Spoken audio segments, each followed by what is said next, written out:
What is up? Welcome to the Smalley Talk podcast. This is your frozen host, Josh Rinko, in the depths of winter. Got my boy Christian Vaughn over there. Looks like you're a little frosty as well there, bud. Thank you, man. I appreciate you saying that. You didn't have to. I did Look have very to. white, up frosty and Yeah, transparent. I did have to wear shorts not too long ago to play some pickleball, and I got some looks. I'm still waiting on that pickleball invite, dude. I was watching pickleball videos the other day, and I was like, man, that actually looks like fun. Oh, wait. My friend Chris has an indoor pickleball court with a heated floor. It's pretty nice. And the only thing I've got invited to into this court is to carry a deer stand. I single-handedly carried half of it. I don't know how big it was, but I bent a metal bar carrying it. That's all I know. So that's right. Yep, that's right. I don't know if we could have done it without you, honestly. that was one of those how are we gonna make this work things, but it's amazing what 4 highly motivated, competent adult men can get done. Well, you've had an Achilles tear on that pickleball court, so you about had a lumbar accident on that one too, because I was feeling quite a bit of pressure on my back. Well, moral of the story is I've got the body of a baby fish. You can essentially see through my body at this point. I've been deprived of the sun for so long that my pastiness has reached new heights. So, yeah, it's been a weird winter, man. I feel like it hasn't really been that cold. It's been very dreary.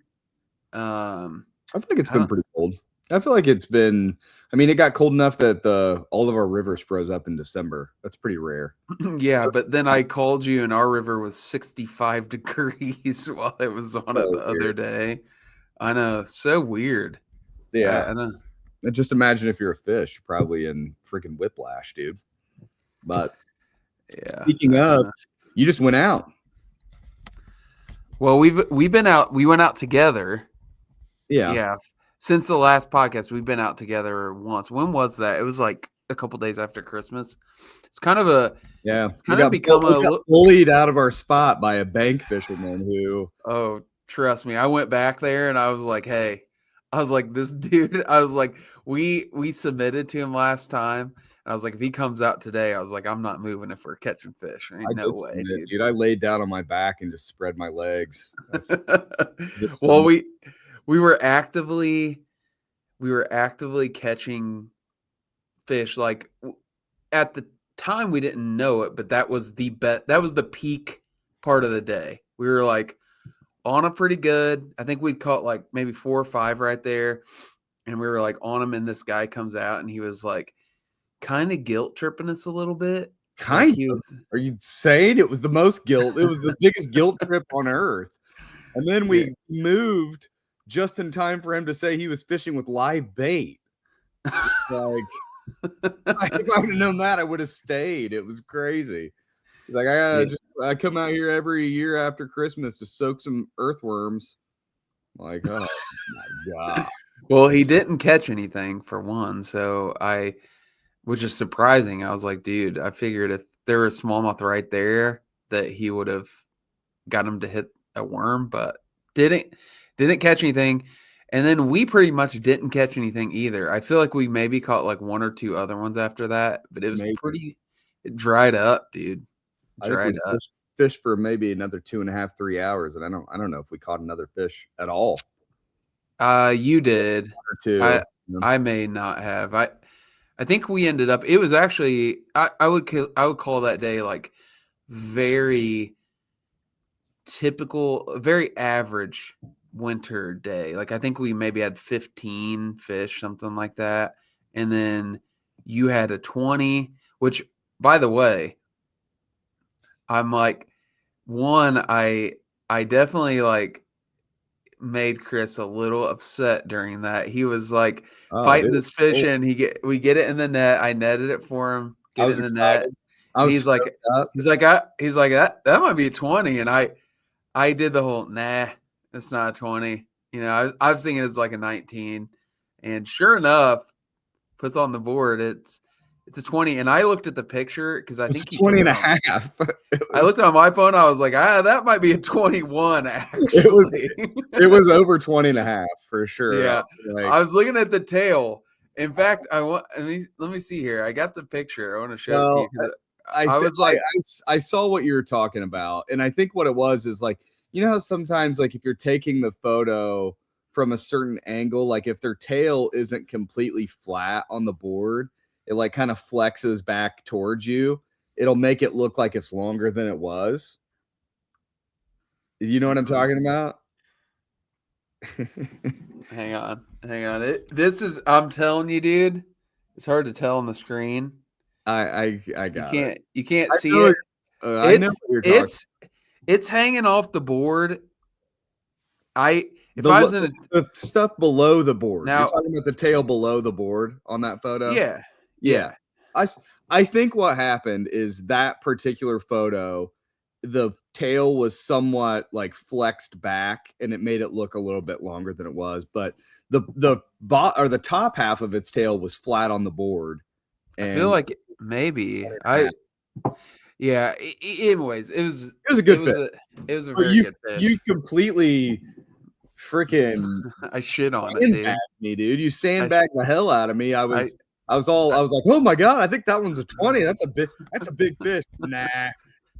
I don't know, dude. It was one of those. For some reason, I was, it serves me right though, because you went on to have a much better day than me. So, kind of kicked my ass. I think you had a 19, and then you had more numbers. You had the bigger fish. I mean, I had a couple 18s, but nothing I think crazy. I had two 18s, a 19, and that 20. So yeah, it was a pretty good day. I mean, and then you had two 18s, I think. Yeah, and we were sort of handicapped or handcuffed, whatever you want to say, because the water was low, which I mean, this is a constant frustration here the last like 4 or 5 years. Yeah. Like we can't get any water. Like, I mean, there's like a brief moment in spring where it's like, oh man, we actually have water in our rivers, and then like, Right. dude, it just dries up. And yeah, like winter flood stage to nothing. Like there's yeah, no middle ground anymore.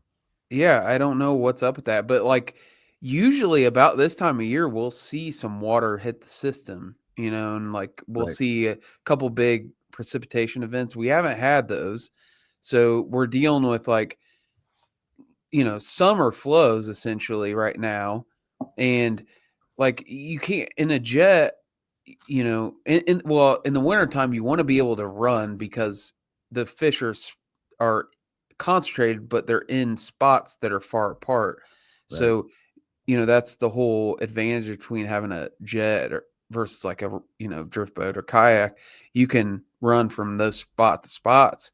And, yeah, I mean, it was so low. We're just like, we cannot make it down there. So we ended up basically only fishing one area and had to leave. But, it was a fun day. I got to test out the Christmas present my wife got me. Shout out to Katie Shrinko. Grill was clutch, dude. That was very good. She got me a bougie camp grill. So we made some burgers. We stopped at McDonald's and bummed some buns off of the local McDonald's. And yeah, had a good day, man. It was fun. It was much needed just to get out.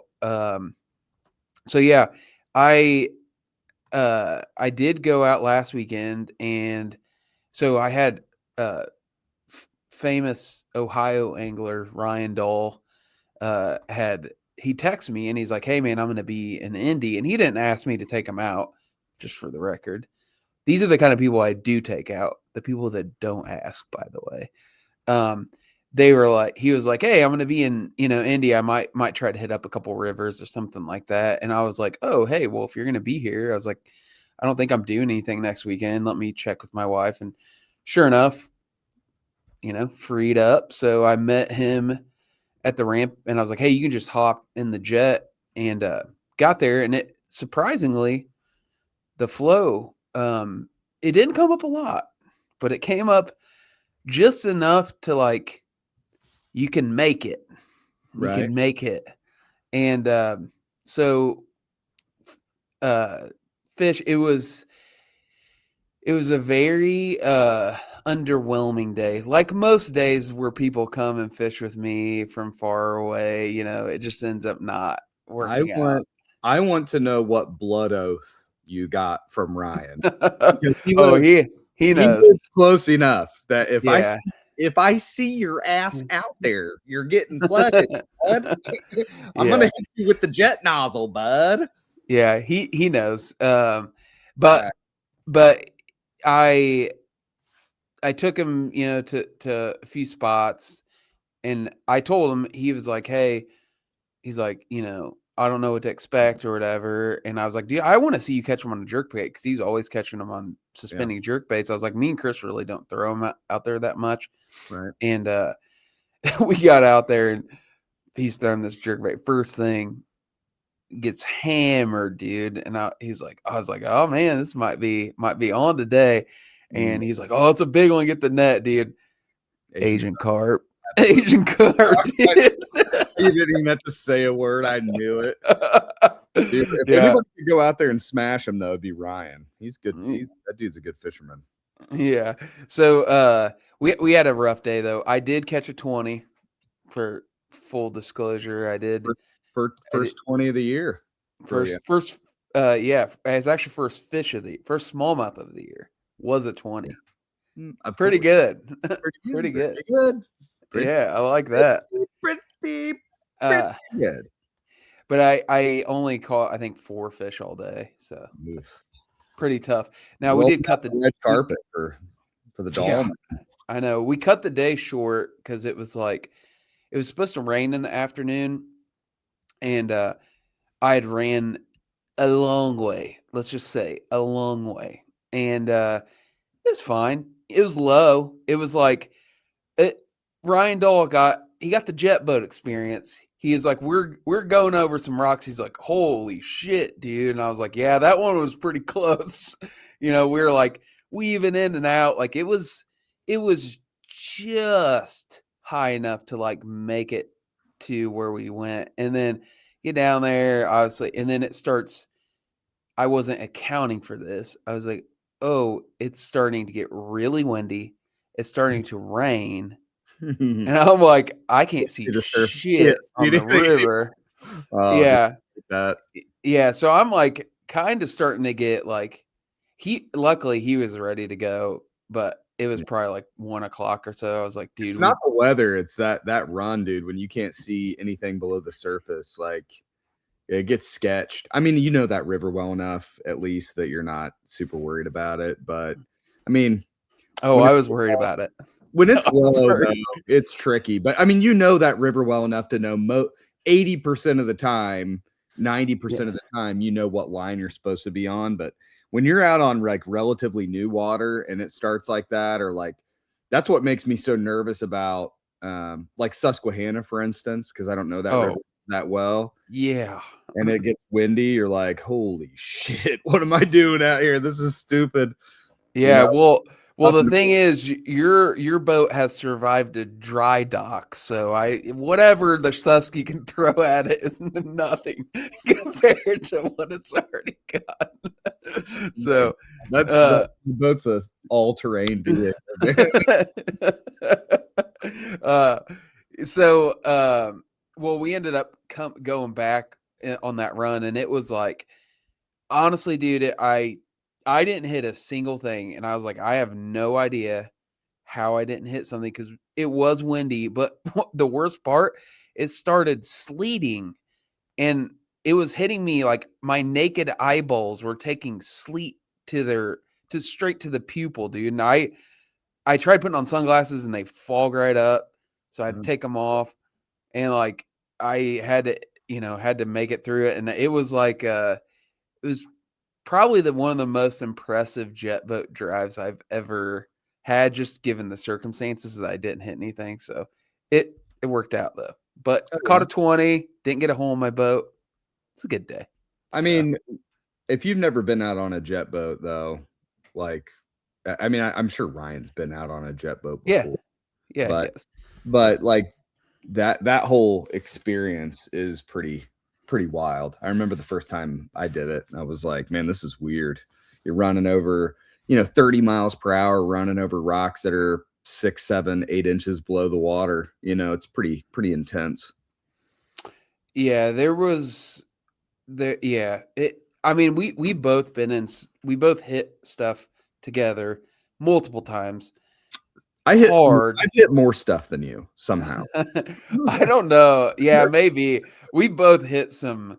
I mean, you remember the very first time you went on a jet with me is when I bought that Sea Arc Yeah. and we were on the south Broke side the and jet foot. I busted my foot, dude. First I time. mean, Yeah. hit that thing hard, dude. Yeah. But you kind of you that doesn't even seem like that long ago, that we did that, but it was quite a while ago. It was like So, probably 7 years ago. yeah. 7 years ago. Yeah, well, that's what I remember after that, you're like, "Alright, I'm getting a jet." Like, Yeah. you're like, "Yeah, I'm getting one." It got that was yeah, it Yeah. was cool. And we didn't really even do that well that day. But anyways, well, what kind of pattern were you I'll just say for like the trip that you and I went on, we were doing our normal winter program. So we were fishing, I didn't put down the bottom rod. I yeah, was bottom, yeah. 12-pound fluoro, doing like I something I will say, take it or leave it. I'm probably gonna get some like feedback on this, but like I've stopped doing Texas rigging altogether in winter. I don't do it at all anymore. I don't do Yeah, any of like the skin hook, skin hook like situation or offset stuff. set You net want heads. I don't do any of that stuff anymore. I'm a pure exposed hook guy. Yeah. I agree. On that river, you can. I will say I was on White River in between there, which had that bizarre, um temperature thing. I Right. still can't explain it, but the White River on like the 2 days before, a river not very far away was 30, what was it, 37, 38 degrees, Yeah. and White River 60, it was like 63.8 degrees on my depth finder, and I have 2 depth finders, so I was really I looked it confused. I looked it up on USGS. I mean, it was Yeah. legit. Yeah, so odd set of circumstance there, not sure what's going on. Um, but, when I was using fishing there, in which I only was there for like an hour, I got snagged like 25 times, and I was like, "Yeah, I think there's certain rivers where if you're fishing where there's a lot of trees and stuff, it's just, like, almost impossible to use an exposed hook," but Trees are yeah. definitely a mitigating factor, or an altering factor. But I do think like the winter time, I think it helps. I don't think you get snagged more fishing an exposed hook necessarily in most situations. And I also think your hookup rate is just significantly higher. I mean, Yeah. I think that the way that they kind of millie mouth it a little bit in the winter time, they just kind of like eat it, but they're not really crushing it. They're not swimming away from it for sure, like to put tension on it. I think having that exposed hook just when you pop it, I think it's just you're way more likely to have a solid connection there. So, Oh, yeah. I mean, hookups in the wintertime, I mean, if we caught so I think let's say you caught 9, I caught 6 the other day. Um, I don't know if that's accurate, but close enough. I had at least a dozen fish eat my bait, right. and I just missed them, and that day particular, there were a couple I felt eat it, but there were a lot more that were just like, you didn't feel anything. You just pick it up, and it feels just kinda mushy, like Yeah, you were saying, and I don't know just if they grabbed the back of tension, it? like a weird tension on it almost. Yeah. I'm not Yeah, sure. I could tell you that like I don't think that they do, the normal activity I think is like um they'll grab it and shake it, or they'll grab it and swim off to like prevent another smallmouth from picking it up, or whatever it is that makes it feel like they're eating like a crushing eat. They just that's not the wintertime thing. So having like a super thin exposed hook, I think is, because for a number of years there, I kind of went to like a Texas rigged or like an offset Ned head type, setup. And I just feel like now I can't even fish with it anymore. It just feels like I'm really putting myself at a complete disadvantage by fishing it that way. Well, So, and the setup you use makes a difference. Like, I mean, that's not the time to go cheap on the rod. I think braid to fluoro makes a difference because it has a lot more sensation on it. I mean, any way that you can kind of get that extra sensitivity, those are the times when it makes a difference. I mean, whereas like, in the summertime, even if you're fishing on bottom, if a smallmouth eats it, like you feel it through your, freaking tailbone. They right. eat it pretty aggressively. And then, wintertime's just not like that. And there's probably some things we don't do well enough. Like I watch Jeff Little fish in the wintertime a lot, and he's always using scent. Like we don't really use scent like We've that. dabbled, And we've dabbled in it. Never really. yeah, no, definitely dabbled in it, but like that smelly jelly type of stuff that like stays on the lure, it's probably, we're probably doing ourselves a disservice not doing that. So just kind of thinking through some things. Also potentially using some lighter line, which though I guess the water is not super clear. I mean, it's clear enough, but that river doesn't ever get crazy clear. So I mean, if we were fishing super clear water, I would definitely, alter things. And I think that the scent thing is probably fair. I mean, maybe that would make a big difference on days when they're really just out there eating, but on days like you had last Saturday, that might make the difference between having a couple more fish in the boat for sure. well, I was missing fish that day. One of them actually made me feel it kind of turned my day around a little bit because I missed like 3 fish in a row. I was like, you got to be fucking kidding me! Like I was getting, I did a little Chris bitch fit on the front deck. I stomped. I kind of, slung my rod over. I was like, you Nice. know, I'm sure Ryan was like, oh gosh, what's this guy doing? But Mm, I pulled up my jig head and it had a huge ass carp little um, scale. scale on it. So I was like, well, at least I know that one wasn't a smallmouth. So, but Yeah. you could feel it. Like I felt it. When you all pick up on them and you're just not sure, and you feel that pull back, Yeah. which is usually when you lose them. But I did that, and I was like, I knew I'd lost a fish, and luckily it wasn't smallmouth. But so we have a little bit of announcement.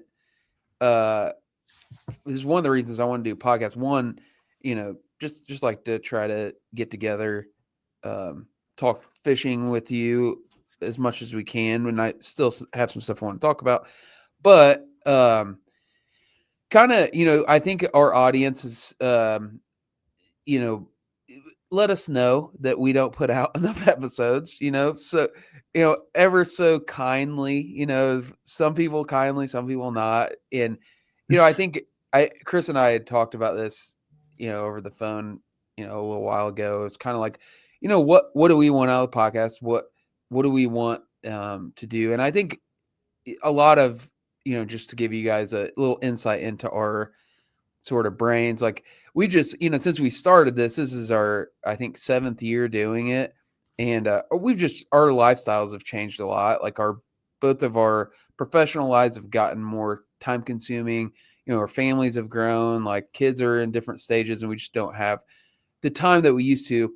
Now, with that said, we're not shutting the podcast down. So before you guys start, having suicidal thoughts, we're Obviously. not shutting the podcast down.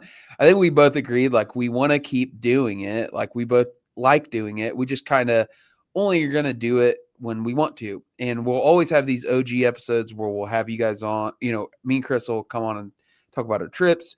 And I think we'll do some of them live, maybe have a guest or two here, occasionally, but like it's just going to be kind of sporadic. And I think in order for this platform to be a little more engaging with our audience, we want to have more consistency with it. So, I've looked at some other podcasts and tried to think like, okay, what are they doing that's like, kind of expanding their capacity for like a single host or what have you, especially for people that have families.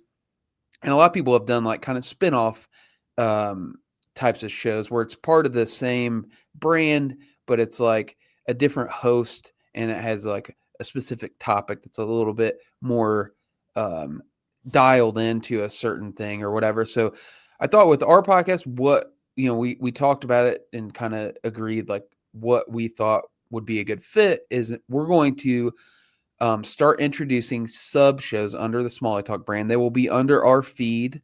So you will see like, just if you're subscribed to Smalley Talk, you'll see the episodes come through. At this point, I don't think there's a need to create a new feed for them.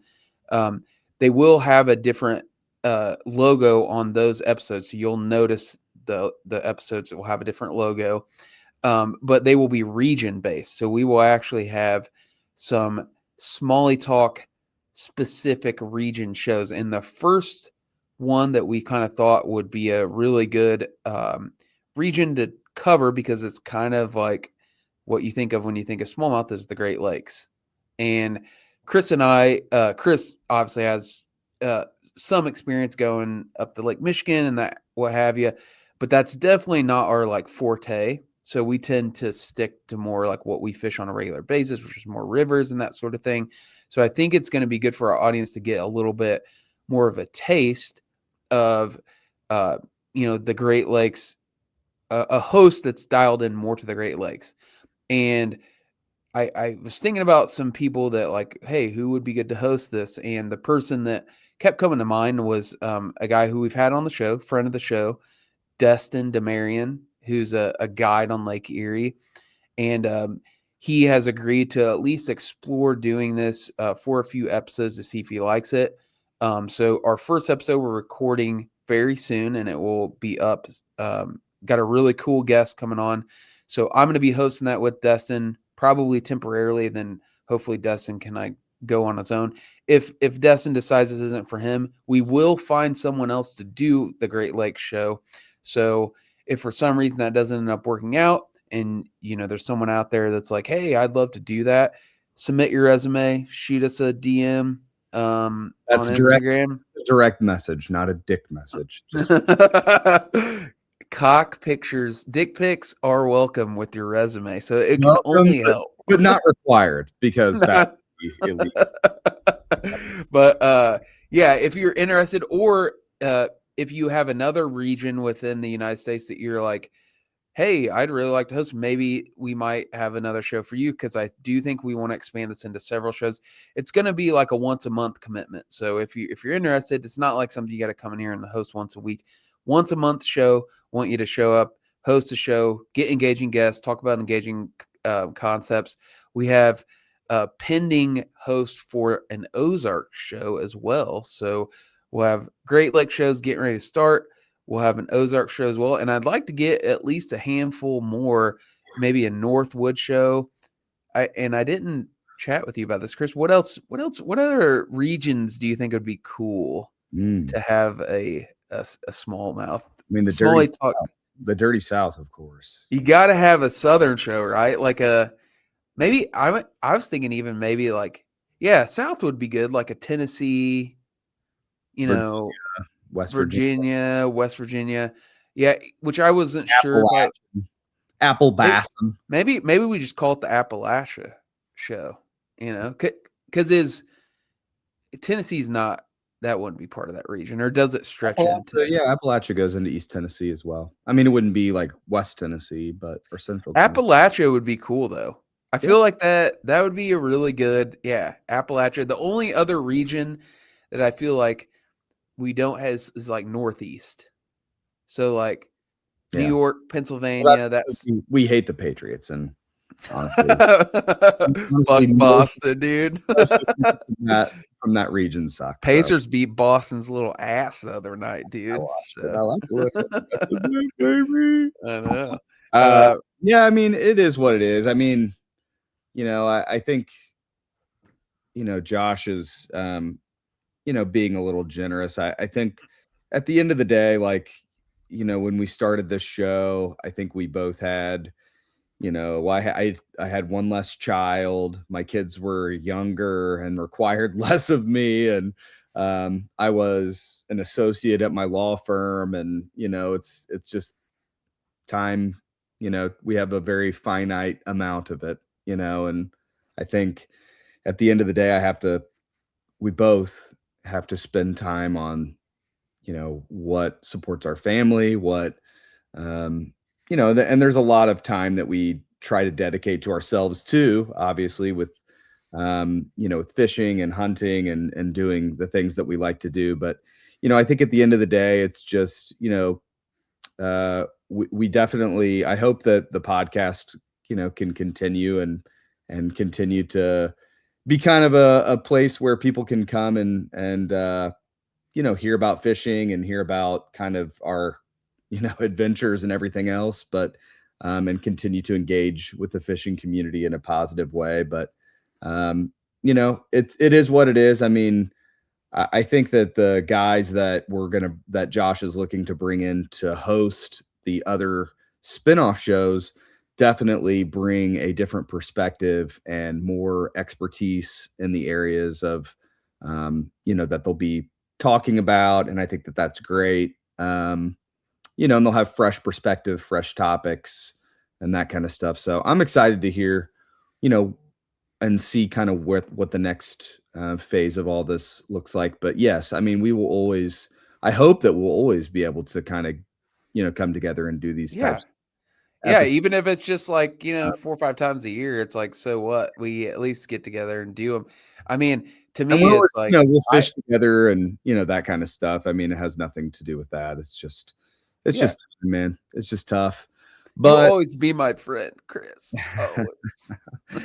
yeah, well, I mean, it's tough. Priorities and time, yeah, you just got to be careful Yeah, about it. you get So, through seasons of life too, where just things are, busier than others, and we'll be next thing you know, we'll be a couple retired old farts like going fishing. We'll be total shit bags, dude. We're gonna be fishing like 4 or 5 times a week. and I'll So just say this, if someone wants to pay us a few $100,000 a year to do this show, I'd be happy I'd be happy to make this my full-time thing. So, beneficiary. Yeah, I know.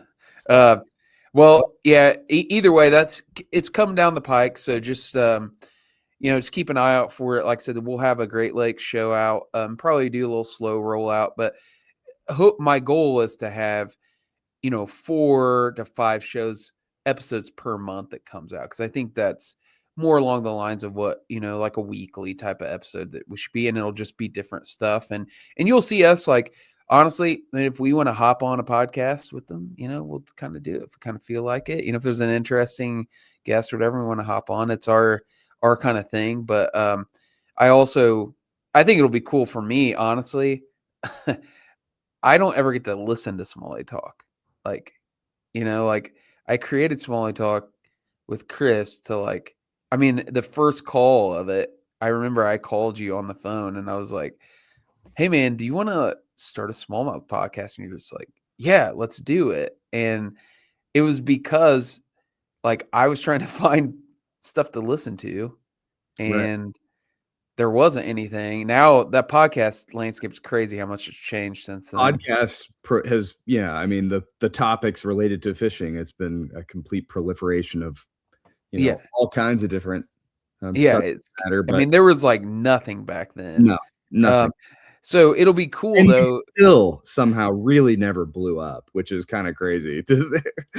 How we Yeah. how we threaded the needle of never figuring out how to capture a huge audience, even though there was no other content available. It's pretty I cool. think, part of that is just we didn't post enough. I Yeah. think that was probably the Well, key there, but, anyways, I think it's exciting. I mean, I think yeah, Dustin is gonna be, I mean, dude, Dustin's a class act, dude. that He was one a podcast we did with him, I was, like, blown away with the level of yeah. detail and Yeah, stuff, so he has a lot of connections out there, so it's not gonna be, I mean, Dustin, um, he guides on Lake Erie, but, the goal is to have guests that are, all over the Great Lakes area. So, people that fish Lake Michigan and Superior. I don't know what all the Great Lakes have. I'm assuming they all have smallmouth, but obviously some of them are, there's not people don't go there to target them. But hey, maybe we'll find out some new stuff. But like I said, I'm interested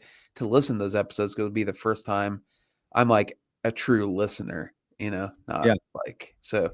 It'll be fun to listen to. So, but they probably episodes. The OG episodes will always be the wettest episodes. So Yeah. always. Obviously. So, Obviously. Well, but I yeah, man. any other major what's going on with the Chigan? What are you guys up to? Prepping for the Columbus Expo here in about 2 weeks. So we got that going on. Will be a Columbus, Ohio Fishing Expo, January 30th through February 1st. If you come hang out. You can come if you want to hang out for the weekend. We're gonna be hanging out at local establishments and having some fun. So it's gonna be a good time. So yeah, we're excited. I do have a really cool opportunity. I was on a very, very famous podcast here just a week ago. It's going to air in February. For those that might listen to How I Built This, which is an NPR podcast, I was just a guest, went through a whole audition deal for it. So that's pretty cool. NPR is just nothing but communist propaganda, but Yeah. Trump tried to shut it down, dude. we don't But need it. but yeah, other than that though, yeah, just doing our normal stuff. We'll be at the Bassmasters Classic, so that won't be until March. Pretty pumped about that. That's That'll pretty cool. that'll be like a first time for me being there, like experiencing it as like the whole thing. I've been there just like very like stop by. Knoxville. Yep. Yep, it's in Knoxville. So we'll be there. That's in, like I said, mid-March. Probably we'll take the jet down, maybe do a little Tennessee River fishing around that time. So we'll see how much time I have to do that. But yeah, I was gonna talk. I can't wait to see you on one of those reels where like somebody's fishing a bass tournament and you're just out there fishing. Like, hey, I'm fishing the Bassmaster Classic, and you're like, this is a public lake. I don't give a shit what you're doing. That's it. Hey, all PR is good PR, right? That's Yeah. right. Yeah, and I have a Chigan raft on the side of my boat, so You get to jump on their boat and take one of them. It would be funny as if I ran that jet up into some like river where nobody could get, and I just like crushed them. Those guys are stuck on the main river. No, I did want to talk to you a little bit. I mean, might as well talk about it now. We got we kind of for the first year we let the guys trip kind of die. Like we had some plans to do it in the fall, and I think it never really materialized like we want. So I think both of us are pretty. I mean, we did do a couple of trips. Listen, I'm talking about the guys trip, and you know exactly what I'm talking about. Yeah. It did not live on in the form it is that is required for it to live on. It kind of took a year off, which is fine. It's not 2026. We're resurrecting this. We got to make sure it happens. I'm just saying in the annals of guys trip years, I think we can still say that it's an unbroken chain. We did have a guys trip, yeah. We didn't invite as big of a group as we. Yeah. So okay, this year I think we both want to do it in the spring. Correct? That's the goal. It's the goal. Yeah. I text you. I made a note, iPhone note. I shared it with you, and I haven't really ever heard a bunch of crickets. So I'm curious. I've got a trial in May that I've got to be careful about. Okay, so if you got a trial in May, what's the time frame where that would be off limits for a trip if that thing goes as planned? Because obviously you have prep, you have all this stuff. Hold on, let me look.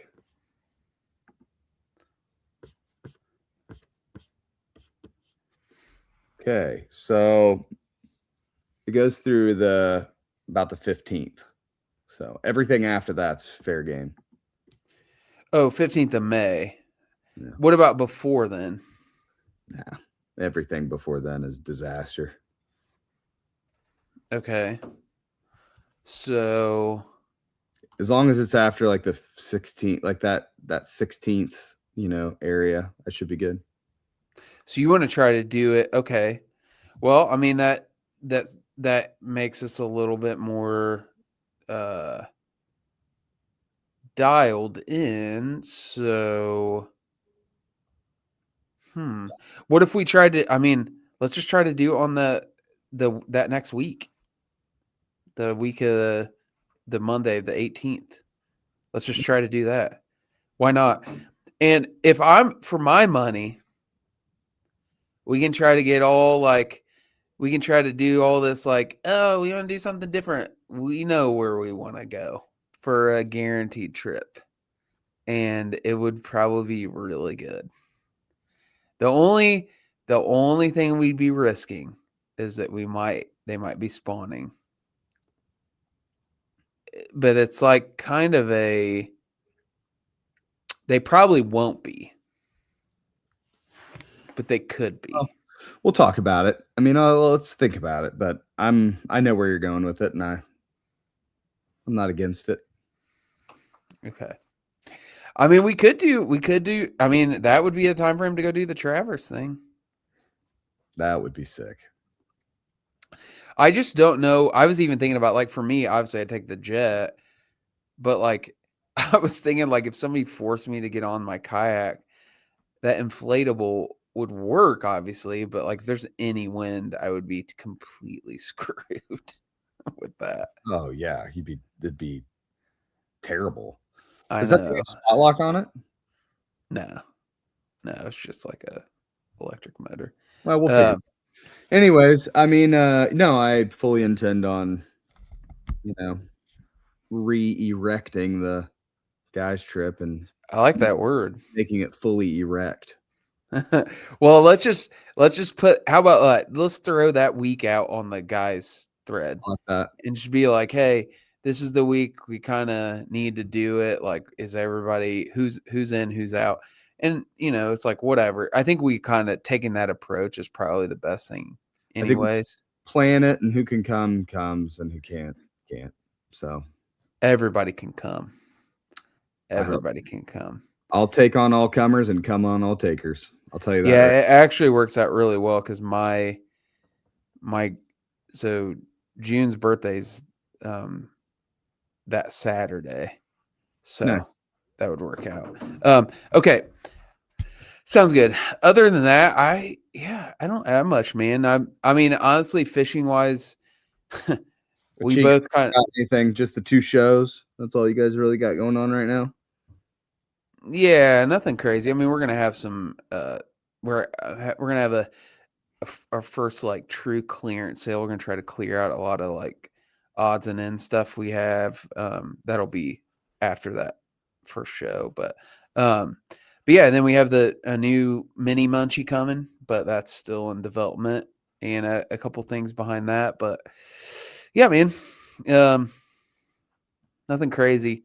It's funny to envision my buddies doing like R&D on stuff, just like you guys in a white coat and Derek just making fart noises and we should do some. Derek should do a good video. the laugh He's over there. It's just a crazy scene. You guys, Dustin, just like rigging stuff up that makes like welding, like plastic welding stuff together. And who's the big like the guy with that is Andrew. He really, really enjoys tinkering. That's his like thing. He likes making. It's almost like art form to him. I'm kind of the opposite. Like I'm like I feel like I could catch fish on about anything. It's like I don't know if I've ever talked about this on the podcast or not, but one of my favorite jokes that I've personally ever told, was about Andrew's tattoo on his leg, the picture. Andrew, this is a very, I'm not laughing at the tattoo itself. Andrew got, I made fun of him for the tattoo. So I like the tattoo. I like because of the concept of it. His daughter like drew something as like when she was little, and it looks like a little kid drawing, and he got it tattooed on himself. It's very clearly a little kid drawing. It's very clearly a little kid tattoo, which is in and of itself like a very nice, like Andrew is a great father, great person, great friend. So it's like a very nice tattoo. It's like a cool thing to do. And we had like a bunch of new people around that didn't really know us that well. I mean, they definitely didn't know Andrew that well at that point. Didn't know Dustin at all, if at all. They didn't know him very well. So we're around this big group of people. Andrew comes up, he's wearing shorts, and you can clearly see this tattoo. And we were talking about how like Dustin, how great of an artist he is and how he does tattoos. And I said, he is a great artist. I said, look at this tattoo that he did on Andrew. This is great. And I pointed at the tattoo on Andrew's leg, and the person that I was pointing at, they were just like, oh, that is really good. Dustin. They were like, they had to like try to pretend that it was really good. I was like, I was like, have you seen Josh's forearm? That's a really good tattoo. And he did this one. And the guy's like, it was like a guy and his wife, and they're like, oh yeah, that's when was that? When was that? Where were we at? That charity event that you guys put on. Yeah, charity tournament. Yeah. That was fun. The one where you broke my Hobie. Thanks, dude. That's unconfirmed. I broke it again, by the way. I just broke out on the very last trip. I mean, that thing's made of glass. Well, anyways, all right. Well, I gotta get off here. I gotta take my kid to basketball practice, but I appreciate it. All right, man. Yeah, man. Let's get together, and like I said, we got it packed. If it rains a bunch, we get a bunch of water. We're taking off a day. It doesn't matter what you got going on. Any judge, you got to pay off whatever you got to do. We're going fishing that day. I drop everything fishing day as soon as it bumps. So that's right. All right. All right. See ya. Free the fighter, baby. Bye.